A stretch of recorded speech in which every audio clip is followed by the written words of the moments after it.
দিলাম চেকিংয়ের মধ্যে আমার ব্যাখ্যা নিয়ে দিলে ওই যে কালা দেখা যায় দেখি, ওই যে সাদা দেখা যায় দেখি, ওই যে অনেকক্ষণ মতো যারা টেরা করে কোনো রকম যাই হোক মালের চেকিং হইল। এরপরে গেলাম মাল বুকিং দিতে, ইয়া আল্লাহ 1.5 কেজি বেশি হয়েছে, নেওয়া যায় 28 কেজি, ওইছে 29.5 কেজি। নামা 1.5 কেজি মাল কমে আনে, না হইলে $160 জরিমানা দেন। আরে বাবা গেলাম রিকোয়েস্ট করতেছে, বাবা 2 জন মানুষে মিললা 1.5 কেজি বেশি হয়েছে, এই ব্যাগটা কোনো রকম দিয়ে দিলে তাড়াতাড়ি এখান থেকে নামান, না হলে পুলিশ ডাকলাম। পুলিশের কথা যখন কইছে তখন নামাইলাম, নামাইয়া ব্যাগ লাগেজ খুললা, তারপরে 1.5 কেজি মাল কমাইলাম, কমাই সেরে কোনো রকম দিলাম মালের বুকিং দিয়া তারপরে গেলাম বোর্ডিং কার্ড নিতে। তখন এইখানে গেছি পরে দেখি যে লম্বা লিস্টি বাই করছে, যুদ্ধপরাধীর লিস্টি বাই করছে। বাইর করে একবার দেখে লিস্টে, আরেকবার দেখে আমার সারা দিকে মিলাইতেছে আমি যুদ্ধপরাধীর মধ্যে আছি। আধা ঘন্টা পর্যন্ত এইসব মিলিয়ে কিলিয়া তারপরে কইতেছে কি লেগে যাবেন, কেন যাবেন, কত টাকা পাইবেন, কি করবেন, কই থাকবেন, কই খাইবেন। আরে বাবু এই কি জেরা টেরার পরে হঠাৎ করে একজন অফিসার সাইডে দিয়ে হাইটে যাইতেছে, উনি আমার দিকে চিনালিছে, চিন্না সালাম দিয়েছে, তো হুজুর কই যাবেন। আমি বললাম যাইতাম নিউ ইয়র্ক, কিন্তু বোর্ডিং কার্ড দিতে বাজতেছে 12টা। তো উনি যায় গাড়ি দেখি পাসপোর্টটা উল্টায় দিকে কোথায় দেখো কতগুলি শিল হুজুরের পাসপোর্টের মধ্যে। হ্যাঁ হুজুর এই প্রতি বছরই আমেরিকা লন্ডন এই সংস্থায় ওয়াজ করতে যা, দাও ইউটিউবে তো দেখো ওনার ওয়াজ আছে, ওনার ওয়াজ বেরিয়ে নাইছে, দাও এই কথা যখন কইছে গোয়ার পরে টান্ডা নিয়ে শিল টিল মাইরা আমার হুজুর জমানাটা খারাপ, তো আমরা খুব সাফ আছি, টুপিদারি ওলা দেখি এইসব কইয়া তারপরে দিল বোর্ডিং কার্ড। এরপরে যাই এক জায়গায় বইলাম, কতক্ষণ পরে বলে এখন বিমানে ওটার টাইম হয়েছে। এরপরে যাইতেও একটা ছোট্ট একটা ওই যে কি জানি এটার ভিতরে দা আর জুতাটা সুতা খুললে দেওয়া লাগে, বেল্ট বুঝলেন না কারণ ওটা আমার হাতের মধ্যে এই যে এই বাতের বালা ইটা হাতও থাকার কারণে 3 বার ওই যে ভিতরে গেছি আর বাইরেছি কোন করে ডাক দিলে এবং টান আবার যায়, আবার 3 বার গেছি, 3 বারের পরে এসে একটা মেশিন দিয়ে আমার চেক করছে, চেক করে এখানে যখন হাত দিছে দেওয়ার পরে এটা দীক্ষা করে ও থ্যাংক ইউ এইভাবে কইয়া তারপরে যায় বিমানে উঠলাম। আমরা পাবলিক ঘুমাই গেছি আর ভিআইপি বুঝলেন না, বাসার থেকে টেলিফোন করছে ভিআইপি সাহেব যাবে গেটের মধ্যে গাড়ি গেছে, পরে গেটটা খুললা 2-3 জন আইসা সিলোট একটা দিয়া টান্ডা দরজাটা খুলছে, খুললা স্যার পাসপোর্টটার টিকিটটা দেন, স্যার এই লাগেজ টাগেজ কই, বলো ওই পেছনের গাড়িতে 14টা একটাই কিন্তু 30 কেজির উঠবে, বুঝলেন না, 14টা না 28টা হোক স্যার কোনো অসুবিধা নাই লইয়া তারপরে মাল লয়ে গেছে একজন, তারপরে ফাস্টফুডের টিকিট লয়ে গেছে একজন, যাইয়া তারপরে মাল বুকিং দিয়ে ফাস্টফুড টিকিট ওই দিক দিয়ে হইতেছে, আর এই দিক দিয়ে সাহেব রেনিয়া সেটা বসাইছে ভিআইপি লাউঞ্জের এসি রুমের ভিতরে। আর উদ্দূর যায় বুঝেন না, ঘন্টা বাংলাদেশে কারেন্ট যায়, এই জায়গা কিন্তু কারেন্ট যায় না, উত্তর পর্যন্ত যাই বিকে গেছে। এরপর ওই জায়গার মধ্যে বসায়া তারপরে কতক্ষণ পরে একজন আইসা সিলট দেয়ার স্যার গরম খাইবেন না ঠান্ডা, আপনারা গরম ঠান্ডা বুঝেন তো, পানটা সেবেন আপনার চা গরম না ঠান্ডা, বাস মেহমানদারি টেমানদারি হয়েছে। বিমান ছাড়বার 10 মিনিট আগে এসে স্যার ধরেন মালের টোকেন, ধরেন স্যার টিকেট, এই ধরেন স্যার বোর্ডিং কার্ড, আসেন স্যার আসেন, বিমান স্যার টাইম হয়ে গেছে।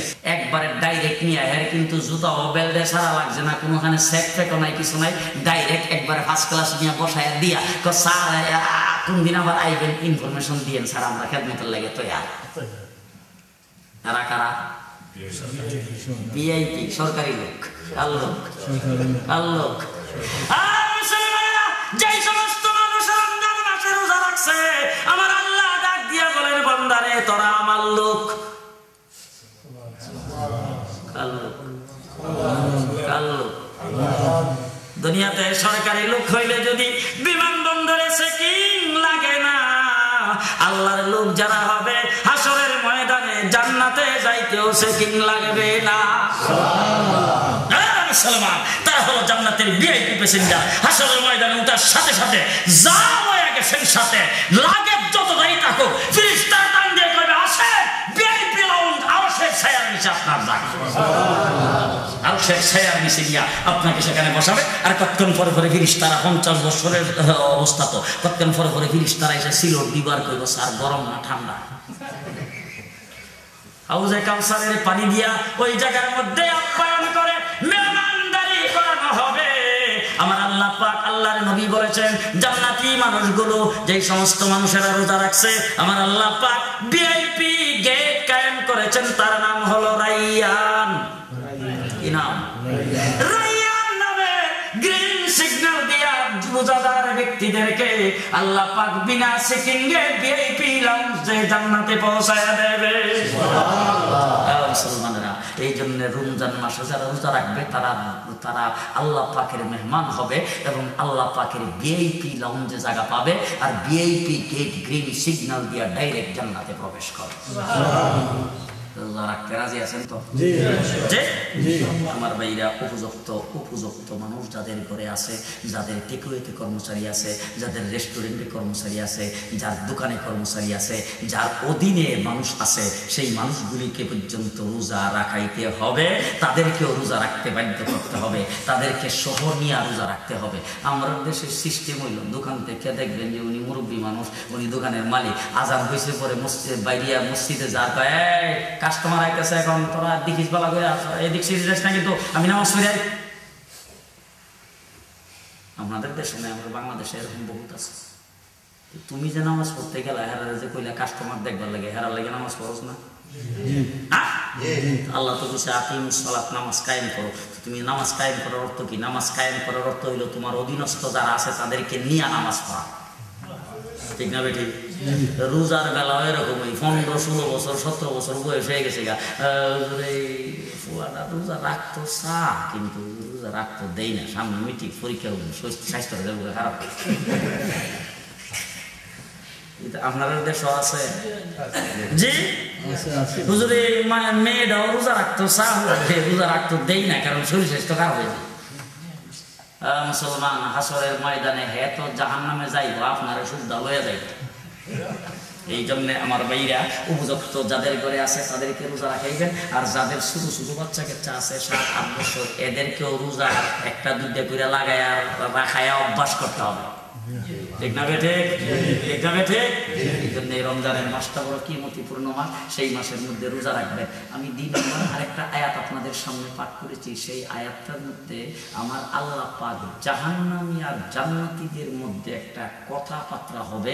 যখন মানুষ হাসরের ময়দানে 2 দলে বিভক্ত হয়ে যাবে, একদল জান্নাতে আর একদল জাহান্নামে চলে যাবে, এই জান্নাতি আর জাহান্নামীদের মধ্যে একটা কথা হবে।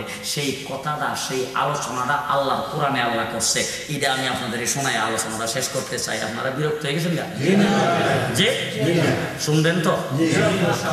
আর আমরা দেশে একটা নিয়ম আছে, ওয়াজ শুই না কেউ ওয়াজ বাড়িতে নেয় না। আল্লাহর রাস্তায় আজকের ওয়াজটা বাড়িতে নেই, পারবেন তো? দাদাও গেছে ওয়াজ শুনতে, নাতিও গেছে ওয়াজ শুনতে, তো মধ্যখানে বাড়ির থেকে ওয়াজ যেখানে হয় মধ্যখানে একটা খাল হইয়া যাইতে হয়।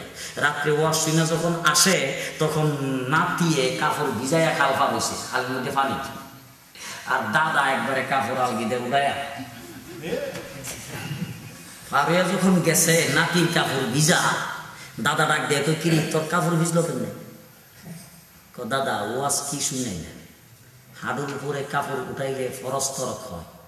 এই ওয়াজের মধ্যে হুজুর কয়ে দিছে, আমি নিয়োগ করে এসেছি ওয়াজের মধ্যে আমল করবো, ওই জন্য হাঁটুর উপরে কাপড় উঠাই নাই, কাপড় ভিজাই তারপরে ফাঁড়েছি। দাদা ডাক দিয়া কয় 40 বছর পর্যন্ত খাল পার হইয়া ওই পারে ওয়াজ শুনতে যাইতেছি, খালের এই পার কোনোদিন ওয়াজ আনছি না,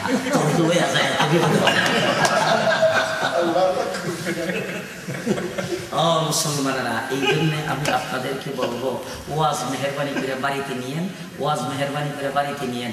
আজকে আমি যে কথাটা আপনাদের সামনে বলতে চাই, আমাদের দেশের অনেক লোকজন আছে বিভিন্ন জায়গায় একসাথে কাজকর্ম করে।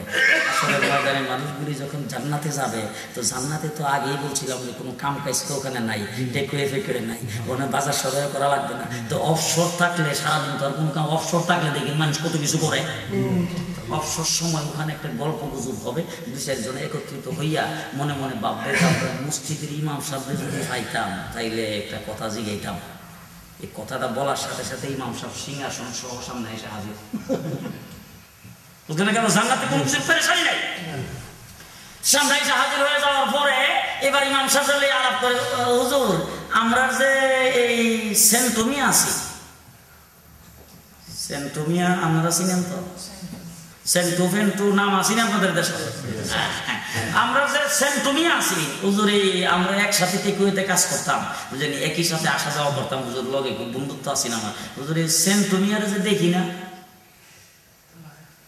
জান্নাতীদের বৈঠকে কি আলোচনাটা, আপনারা আমার কথা বুঝতেছেন তো? আমি কিন্তু আসলে আপনাদের সামনে আজকে ওয়াজের মতো ওয়াজ করতেছি। আমি ওয়াজ করি দাঁড়ায়, বইয়া কোনো কথাবার্তা বলি না। আমি আপনাদেরকে বুঝাইবার জন্য কয়েকটি কথার মতো কথা বলতেছি, কথাটা শুনেন। জান্নাতীদের মজলিসে আলোচনা হইতেছে, সেন্টুমিয়ার যে দেখি না, ইমাম সাহেব কয় সেন্টুমিয়া মনে হয় জান্নাতে আইছে না, যদি আইতো তাইলে আমরা যে আলোচনা করতেছি এর ভিতরে সামনে হেওয়া এসে হাজির হইয়া যাইতো। এইবার ওই ইমাম সাহেবের কাছে ফতোয়া তালাশ করে জান্নাতীরা, আচ্ছা ইমাম সাহেব কম তো দেখি, আমরা যে দুনিয়ার থাকতে তার সাথে বন্ধুত্ব আছিল, এখন কি তার একটু খোঁজ খবর আমরা লইতাম? ইমাম সাহেব ফতোয়া দেয়, হ্যাঁ জান্নাতীদের জন্য আল্লাহ পাক সব দরজা খোলা রাখছে, জান্নাতীরা যে কোনো মুহূর্তে জাহান্নামের ভিতরে খোঁজ খবর নিতে পারবে। সুতরাং আপনারা খোঁজ খবর নিতে পারবেন। বলে তাইলে হুজুর একটু চলেন দেখি আমরা একটু তার খোঁজ খবর নেই। এবার সবাই মিল্লা যাবে জাহান্নামের রিসিপশনে, যাইয়া ওখানে যে রিসিপশনের যে মালিক যিনি দারোয়ান, ওই দারোয়ানকে যাইয়া সে তারপরে বলবে সেন্টু, বাবার নাম ফেন্টু। আবার রাগ হইতেছেন নাকি? যে মৌলভীবাজার ডিস্ট্রিক্ট কুলাউড়া থানা, কুলাউড়ার কেউ থাকলে রাখলে, হ্যাঁ আচ্ছা ঠিক আছে কুলাউড়া করলাম না, বলে সুনামগঞ্জ ডিস্ট্রিক্ট জগন্নাথপুর, বাড়ি হলো বড় কাফন, উত্তর হারা চৌধুরী বাড়ি। ঠিকানা টাকানা দিয়া রিসিপশনে বলবে যে এই লোকটা একটু খোঁজখবর লইতে চাই। এইবার সাথে সাথে রিসিপশন থেকে ভিতর থেকে খবর নিয়ে বলে দেওয়া হবে জাহান্নামের এত নম্বর সেকশনের, এত নম্বর ওয়ার্ডের, এত নম্বর বেডের আযাবের ডিগ্রি এত। কি সবাই ঘুমাই গেছেন? সুবহানাল্লাহ কইলেন না? কত নম্বর ডিগ্রির আযাব, পুরা খবরটা যখন আসবে তখন জাহান্নামের রিসিপশনে জান্নাতি লোকজন বলবে যে আমাদের সঙ্গে দুনিয়ার থাকতে তার বন্ধুত্ব ছিল, আমরা কি তার একটু খোঁজ খবর নিতে পারবো? আপনারা জান্নাত থেকে আইছেন, আপনাদের জন্য দরজা খোলা, বলেন দেখি কি করতে হবে? তাইলে আমরা তার সাথে একটু কথাবার্তা বলতে চাই। তো ঠিক আছে, বাস এই কথা বলার সাথে সাথে কথা বলার লাইন হয়ে যাবে। এই লাইনটা কেমন হবে এটা আমি আপনাদের বস করে বুঝাইতে পারবো না, আপনারা আমার চাইতে ভালো বুঝেন। ওই গত কয়েকদিন আগে এক জায়গায় বসা বাংলাদেশে একজন লোকের সাথে ফেসবুকের মাধ্যমে কথা বলতেছে। ফেসবুক আপনারা চিনেন? আমেরিকার নিউ ইয়র্কে গেলাম, লন্ডনে থাকে তার ভাই, যাইয়া বইছি, হঠাৎ করে আমার পাশে বসে মোবাইলটা এইভাবে ধরছে সামনে, দইরা কথা বলেছে, ভাইজা জুনায়েদ আল হাবিব সাহেব হুজুর যে নিউ ইয়র্ক আইসা আপনি কি জানেন? বলো হ পত্রিকায় দেখছি। ও তাইলে ওনার সাথে একটু কথা আপনি বলে নেন। কইয়া আমার মোবাইলটা হাতে দিয়া হুজুর মোবাইল সামনে ধরেন। আচ্ছা মোবাইল কানো ধরে তো, আমার তো হুজুর সামনে ধরে, আমি চেহারা বরাবর দইরা দেখি যার লগে কথা কোনো হ্যাঁ মোবাইলের ভিতরে বোয়া।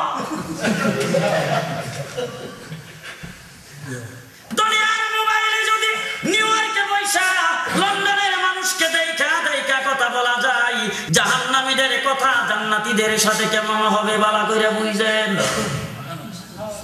ঠিক না বেটি? এই জায়গার ভিতরে কথার লাইন হয়ে যাবে। এবার আমার বাইনা কথা শুরু হইছে, আল্লাহর কোরআনে কইতেছে, আমার কথা না, কথাটা কি হবে এটা আল্লাহ কোরআনে কইতেছে, শুনবেন না আপনারা? কথা শুরু শুনেন। মা সালাকাকুম ফি সাকার, কেউ